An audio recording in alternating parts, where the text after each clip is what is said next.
Olá, muito boa noite a você. Eu sou Adalberto Piotto e seja bem-vindo ao Cenário Econômico pela TV Brasil, com emissoras públicas de todo o país, diretamente dos estúdios da B3, no centro da cidade de São Paulo. As negociações da Bolsa e do dólar aqui na B3 já tinham sido encerradas quando foi anunciada há pouco a decisão de prisão do ex-presidente Lula pelo juiz Sérgio Moro da Justiça Federal de Curitiba. O ex-presidente tem até amanhã, às 5 horas da tarde, para se apresentar à Polícia Federal na capital paranaense para cumprir a sentença de 12 anos e 1 mês, que começa justamente amanhã a ser cumprida. Ontem, dado o julgamento do Supremo Tribunal Federal do habeas corpus da defesa de Lula, que tentava evitar a prisão depois da condenação em segunda instância, habeas corpus que foi rejeitado pela maioria dos ministros ao longo de 11 horas de um julgamento, o mercado financeiro ficou em compasso de espera. Muito mais influenciado ontem e hoje pelos eventos da guerra comercial entre os Estados Unidos e a China. A internacionalização crescente das empresas brasileiras e da própria economia do país é altamente influenciada por acontecimentos no exterior, ainda mais quando se fala do comércio entre China e Estados Unidos, dois dos maiores parceiros comerciais do Brasil. Se por um lado o fator eleições de outubro e uma candidatura Lula traziam preocupação porque representavam, na visão dos investidores, a candidatura Lula em si, uma ruptura da recuperação econômica com responsabilidade fiscal depois da maior crise econômica dos governos do PT, o que a decisão do Supremo trouxe já na madrugada de hoje foi uma garantia maior de segurança jurídica ao país. Tivesse o Supremo alterado o seu próprio entendimento de prisão após a segunda instância, que aconteceu há menos de 2 anos, em 2016, passaria a imagem que decisões no Brasil não são de longo prazo, aumentando a desconfiança em relação ao cumprimento de contratos e da lei no país. Dada a enorme dimensão do caso envolvendo o ex-presidente e a confirmação da jurisprudência, o horizonte de confiança aumentou na economia. Este é o assunto de abertura aqui do Cenário Econômico, que já está no ar.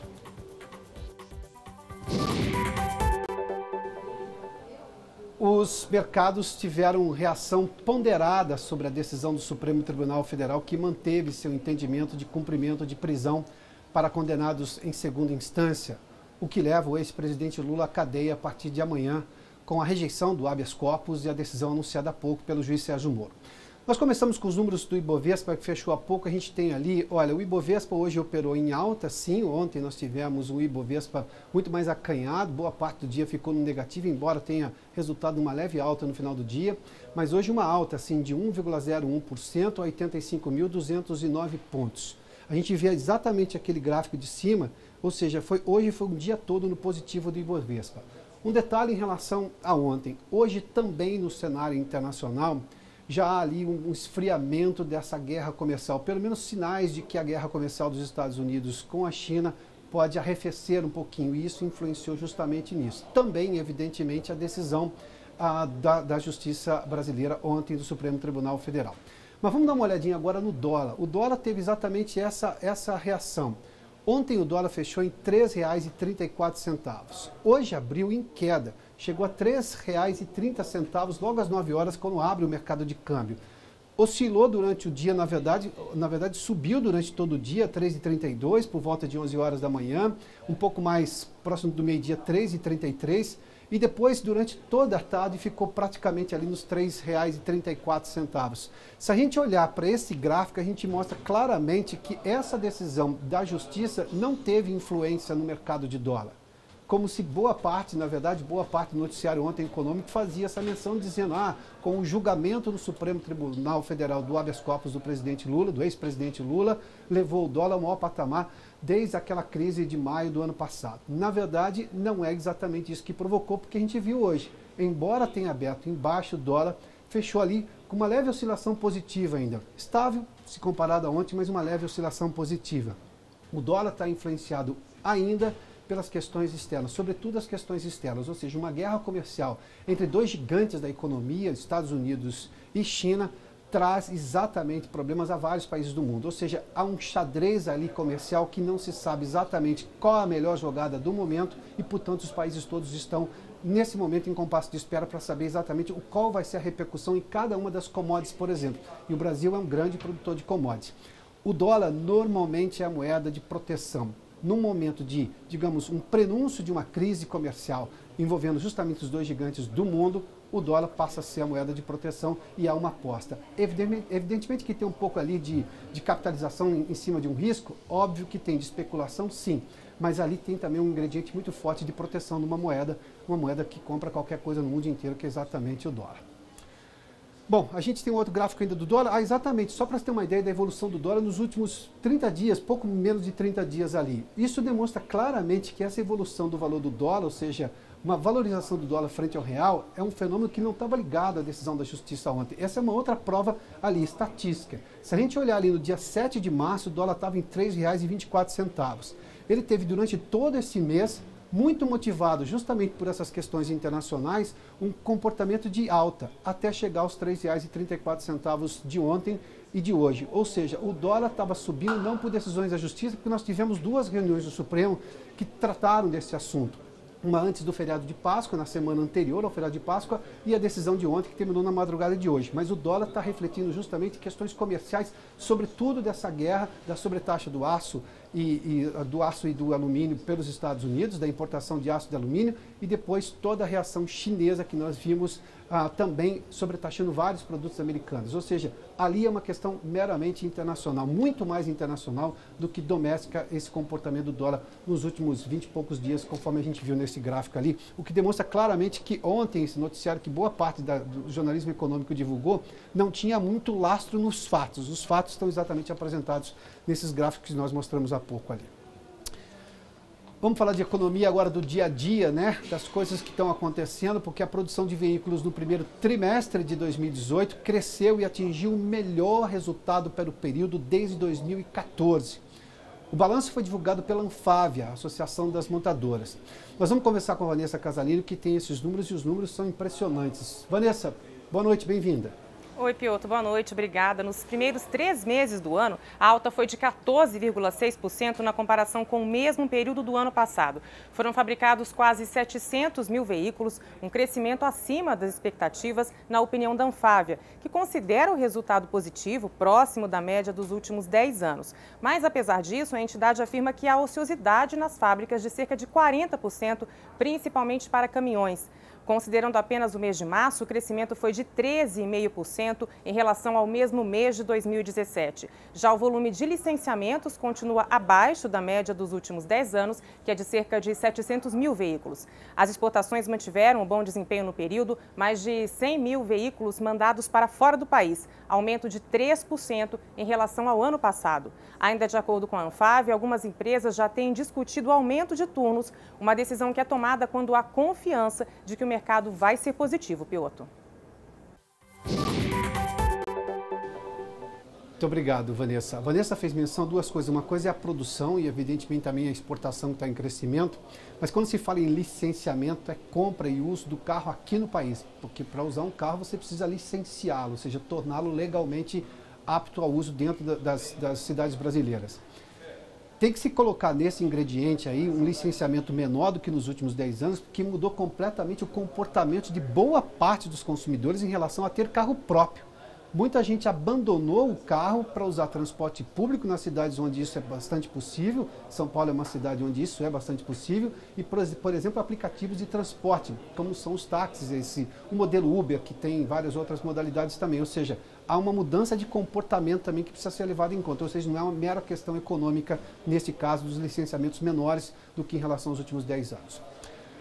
1 em cada 4 usuários do cartão de crédito entrou no rotativo do cartão no mês de fevereiro, ou seja, não pagou a fatura do mês inteiro ou parcialmente, ali a fatura inteira. Com isso, se expuseram esses consumidores aos juros mais caros do país, justamente os cobrados do cartão de crédito, que superam os 300% ao ano.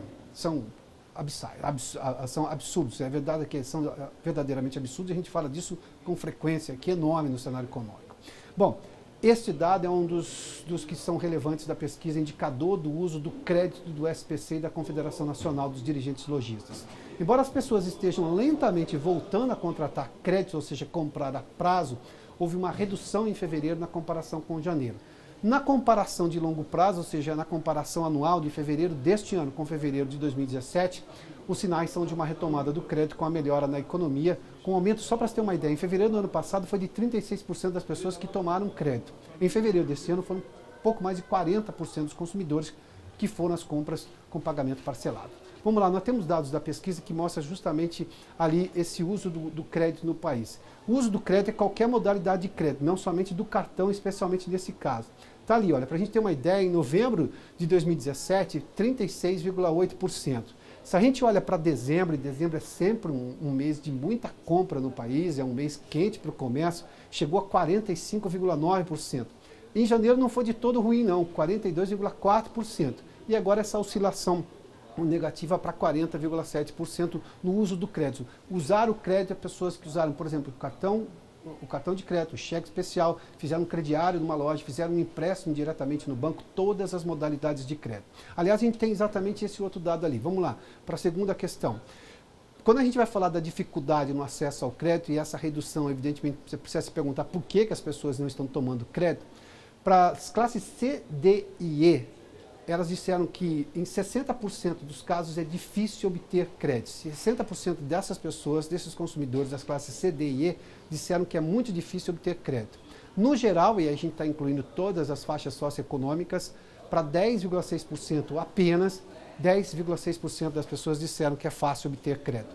Na tela seguinte, a gente tem um outro dado também que é exatamente para mostrar como que esse crédito é utilizado. Olha lá. O cartão de crédito continua sendo o meio de crédito mais utilizado, 35,1% das pessoas. O crediário foi de 8,8%, nos empréstimos e cheque, empréstimo diretamente no banco e no cheque especial, 6% cada um, e num financiamento, que pode ser, por exemplo, de um carro, alguma coisa desse gênero, 3,2%. E o que as pessoas estão comprando com esse crédito? Quais são exatamente as necessidades que as pessoas tem que atender usando exatamente o cartão de crédito ou qualquer modalidade de crédito. Vamos lá? Por que as pessoas estão emprestando dinheiro? Alimentos foi o item citado por 64,5% dos entrevistados. Depois remédios, 43,3%. Roupas e calçados, 33%.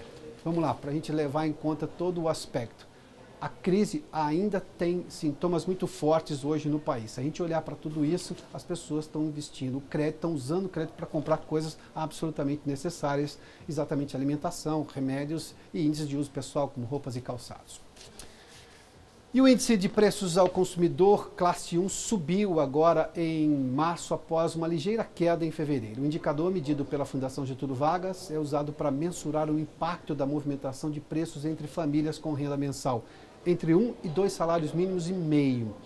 A repórter Flávia Grossi tem os detalhes da divulgação diretamente da redação da TV Brasil no Rio de Janeiro. Flávia, boa noite. Boa noite, Pioto. Uma ótima noite a todos. Esse índice da Fundação Getúlio Vargas registrou alta em março deste ano de 0,09 ponto percentual na comparação com fevereiro. No acumulado do ano, o índice de preços ao consumidor, que mede aí a inflação das famílias de baixa renda, registrou alta de 0,57%. Das 8 classes de despesa que foram pesquisadas, 5 apresentaram alta, e os principais itens, os itens que tiveram a maior alta foram roupas, gás de bujão, artigos de higiene também de cuidado pessoal, frutas e ingressos para salas de espetáculo. Mesmo assim, a inflação das famílias de baixa renda, que recebem de 1 salário mínimo a 2 salários mínimos e meio por mês, essa inflação ainda está abaixo da inflação sentida pelas famílias que têm uma renda maior. Pioto. Muito obrigado, Flávia. Bom, daqui a pouco nós vamos falar de empreendedorismo no Brasil. O país olha para as novas possibilidades dessa economia no pós-crise. A gente volta logo depois do intervalo. Já de volta aqui ao estúdio do Centro de Operações da Bolsa, nesta quinta-feira. A Brasil Foods vai dar férias coletivas a mais de 3 mil funcionários. Um ajuste na produção que leva para 7 mil o total de empregados afetados por uma suspensão na exportação de frango, um desdobramento da operação carne fraca, que a BR Foods foi afetada justamente por uma série de irregularidades. A Vanessa Casalini tem os detalhes, se conversa conosco uma vez mais. Vanessa. Pois é, Piotr, é uma decisão de março do Ministério da Agricultura que interrompeu a produção e a certificação sanitária dos produtos da BRF exportados do Brasil para a União Europeia. A Operação Carne Fraca investiga irregularidades na análise sanitária de produtos alimentícios. Com isso, a BRF vai dar férias coletivas de 30 dias a mais de 3.500 funcionários das fábricas de Rio Verde, em Goiás, e Carambeí, no Paraná. A BRF é dona das marcas Sadia e Perdigão. Antes disso, a rival Aurora Alimentos também havia anunciado férias coletivas em uma fábrica em Santa Catarina, por causa do difícil momento vivido pelo setor no Brasil, segundo a empresa Piotr. Muito obrigado, Vanessa. Bom, muito se fala em empreender no país. Aliás, esse Brasil pós-crise é uma das alternativas mais comentadas e estudadas por vários empreendedores no país, inclusive por instituições que se dedicam justamente ao tema. A importância do empreendedorismo nos momentos de crise econômica e da necessidade de se desenvolver uma comunidade empreendedora, um espírito empreendedor com condições que permitam que o empreendimento vá adiante. Mas qual a diferença entre, por exemplo, empreender efetivamente ou abrir um negócio próprio? Para falar desse atual momento do empreendedorismo, eu recebo Camila Junqueira, diretora-geral da Endeavor Brasil. Camila, bem-vinda aqui ao Cenário Econômico. Muito obrigada, Piotr. Quando a gente fala de empreendedorismo, e não raro eu tenho sempre citações que os brasileiros são sempre dispostos a empreender. Sim. Mas eu fiz uma menção justamente na abertura da entrevista sobre uma coisa é abrir um negócio próprio, a outra coisa é empreender. Qual exatamente o que separa uma coisa da outra? No geral, a gente separa dois tipos de empreendedorismo. O empreendedorismo por necessidade, que é bem comum no brasileiro, principalmente em situação de recessão, em situação de dificuldade econômica, o brasileiro dá um jeito e consegue criar o seu sustento. Alguém que se lança nos negócios, na economia. Normalmente são empreendedores pequenos, então a gente está falando da pessoa da barraquinha, do bolo e do cafezinho ali do lado do ponto de ônibus, do dogueiro e etc. Então, ele arruma uma forma de sobrevivência. Outra coisa é o empreendedor que empreende por oportunidade. Então, é aquele empreendedor que enxerga uma oportunidade de criar um negócio diferente, de resolver um problema que normalmente é um problema grande, que tem um mercado grande para crescer e que é muito mais preparado e se prepara muito mais para fazer com que aquele negócio cresça. Então, não é só um negócio de subsistência, é um negócio que tem a intenção de gerar um impacto no ecossistema, na economia e, eventualmente, chegar a atingir impacto global. Mas é um misto de inovação e oportunidade, porque eu suponho que quando se vai empreender, é sempre alguma coisa que tem que chamar muito a atenção, porque há uma necessidade, uma demanda, alguma coisa nesse sentido. Começa por esse misto, é isso? Sim, normalmente todo grande negócio tem que resolver um grande problema. Senão ele não vai ser grande. Então, o primeiro empreendedor enxerga... Quer dizer, um grande problema não é necessariamente um grande problema por esse ponto de vista, é uma grande oportunidade. É uma oportunidade, exatamente. Ótimo. Todo grande problema é uma grande oportunidade para o empreendedor que tem aquele olhar. Tanto é que a gente fala muito que os empreendedores mais bem-sucedidos são aqueles que têm uma experiência no mercado em que eles resolvem empreender. Então, eles já trazem, eles entendem muito na pele qual é a dor que eles querem resolver, eles passaram por aquilo e aí eles passam a aprofundar e entender que ali, naquele problema, tem uma oportunidade de melhoria e começam a empreender no que a maioria das outras pessoas enxerga que é só um grande problema insolúvel. O empreendedor olha lá na frente, olha alguns anos e fala, opa, aqui tem jeito de solucionar e ele vai em frente. Eu vou usar uma expressão que eu sei que já é batida e rebatida, mas ela é extremamente inteligente. É o sujeito que começa a enxergar no lenço uma solução para o choro, é isso? Exatamente. Bom, vamos lá. E quais são, vamos falar de choro, mas primeiramente de empreender no Brasil, porque eu sei que há regramento fiscal muito complicado. Obviamente que essas pessoas mais preparadas, de alguma forma, já sabem lidar com isso, mas tem por onde facilitar isso daí, não tem? Ah, claro. Na Endeavor, a gente fala muito que o empreendedor no Brasil é um herói, principalmente o empreendedor de alto crescimento. Ele consegue, mesmo em uma situação em que no Brasil é como se você estivesse correndo uma maratona com um elástico amarrado na cintura. Esse é o tipo de complexidade que o ambiente de negócios hoje impõe a qualquer empreendedor. Então, se a gente consegue afrouxar isso, de alguma forma simplificar a regulação, simplificar o ambiente de negócios, a gente provavelmente espera ver muito mais empreendedores de alto crescimento nascendo e conseguindo ter um crescimento sustentável. A reforma trabalhista, eu me lembro, quando a discussão começou de forma mais intensa, dizia-se que esse era um dos primeiros nós a serem desatados. Sim, obviamente é um grande que eu tenho não. a questão fiscal e tudo mais. Mas isso já é um começo importante? Isso já é percebido nos negócios? Já é percebido. Acho que tem um exercício até que o empreendedor saiba exatamente quais são os benefícios. Ela não é tão flexível quanto parece quando você olha de dentro, claro. Mas com certeza já tem algumas vitórias relevantes para o empreendedor. Mas, no geral, tem 2 outros grandes problemas para o empreendedor, que é acesso a capital. E eu estou falando do empreendedor de alto crescimento. Então, normalmente você consegue até um capital ali bem inicial, agora com investimento anjo, etc. Você tem mais movimentos para o empreendedor que está nascendo, mas para o empreendedor de uma média empresa que precisa continuar crescendo, esse capital ainda é pouco acessível. Pouco acessível porque eu tenho pouca gente disposta a investir no negócio, ou eu tenho hoje taxas de juros que são quase proibitivas para boa parte dos negócios? O crédito, esse crédito que vem de bancos é super complicado ainda para o empreendedor. E o outro Banco dinheiro... do Brasil não tem essa filosofia, não é? Não me parece ter isso no não DNA, tem. Não é? Para o empreendedor de alto crescimento, que é um dinheiro que não é tão baixo, mas também não é tão alto. Então, ele está ali naquele claro. Investimento delicado, que não é uma pessoa física que vai investir. Então, eu não estou falando dos investidores anjo. E aí você tem fundos de venture capital que estão olhando para isso, etc. Mas, normalmente, é um dinheiro caro para o empreendedor. É um dinheiro que toma muito equity, que toma muita porcentagem do negócio dele. Então, tem espaço para que um BNDES da vida ou outros bancos de fomento facilitem um pouco e criem linhas de crédito específicas para esse empreendedor de alto crescimento, por exemplo.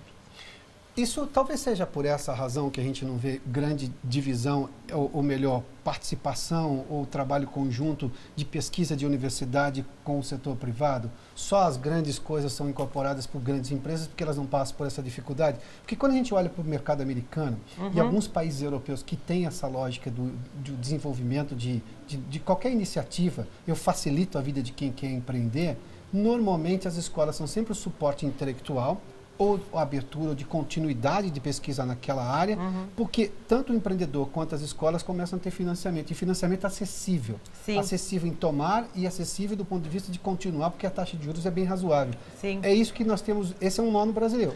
É mais um dos vários nós que o empreendedor enfrenta.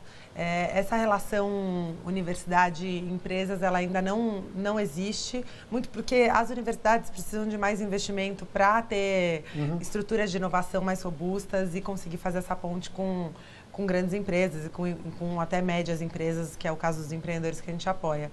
Mas eu não acho que esse é o grande nó que impede empresas de crescerem. Então, acesso ao capital, acredito que é um deles. Um segundo muito relevante é tributação, né? A complexidade tributária do Brasil.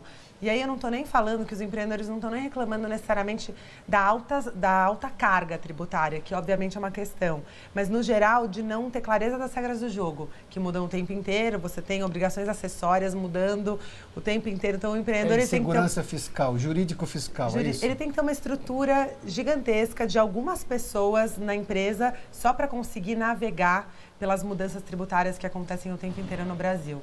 Então, se a gente conseguir simplificar, e aí eu sei que falar de uma reforma tributária é algo super espinhoso, que tem se discutido há muito tempo no Brasil, mas ela se faz necessária. E não digo nem uma reforma complexa, mas algum nível de simplificação tributária para o empreendedor de alto crescimento. Camila, você faz noção, sabe o que pega na reforma tributária? É o estado que ganha, a cidade que ganha, a cidade que perde.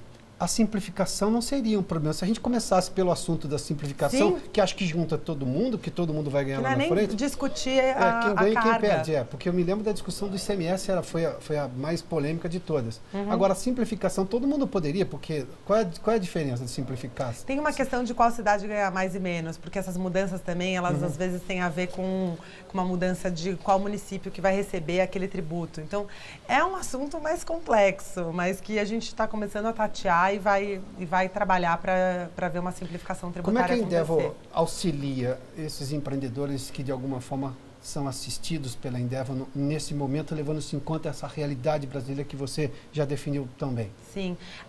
Nós temos duas formas de apoiar empreendedores. Então, primeiro, nosso foco são as scale-ups, são os empreendedores de alto crescimento.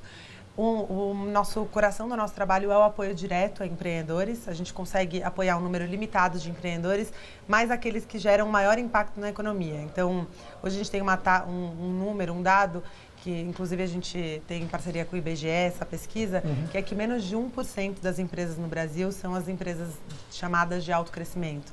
Só que elas geram mais de 60% dos novos postos de trabalho. Então, é um número muito pequeno de empresas que geram um impacto muito grande na economia. Então, são essas empresas que a gente foca e apoia diretamente.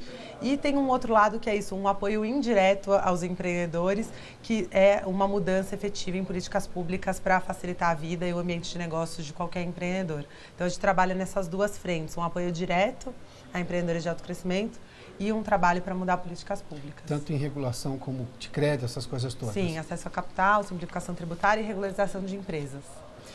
Obrigado pela gentileza de nos atender aqui no Cenário Econômico. Agora, esse aspecto social dessas empresas, que elas são novas hoje, mas elas têm capacidade gigantesca de gerar emprego, e esse é o grande drama do pós-crise. Exatamente. Isso é fantástico. Obrigado. Imagina. Boa sorte de novo. Muito obrigada. O Cenário Econômico fica por aqui. Obrigado pela sua companhia, pela audiência. Boa noite a você. Amanhã, sexta-feira, a gente está de volta às 7 horas da noite aqui no estúdio da B3 com o Cenário Econômico. Até lá.